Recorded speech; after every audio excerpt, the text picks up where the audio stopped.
Kikubor kibabnya. Menteri Ketenat Kekuat Kekia Kejala James PK Sangmah ne kasgi ulapli ke cancer wing jong ke civil hospital Shillong harengkat ke jengedan lang principal secretary sampat Kumar lembat kiwe ki officer Ketenat Kekuat Kekia. Hapa ajeng keren ka jengelang usang ma ulapen pau ke jeng sngowo ya baro ki officer bagi doktor ibla tresh temen weng ki jeng jong kinong snong Kejala.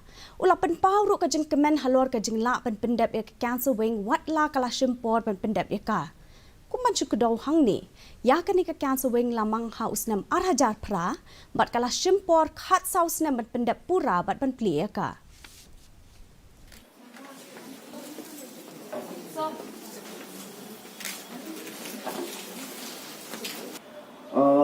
The work towards taking care, the treatments, prevention, diagnostics, post-treatment care, all these have been going on without the establishment of this specific cancer wing.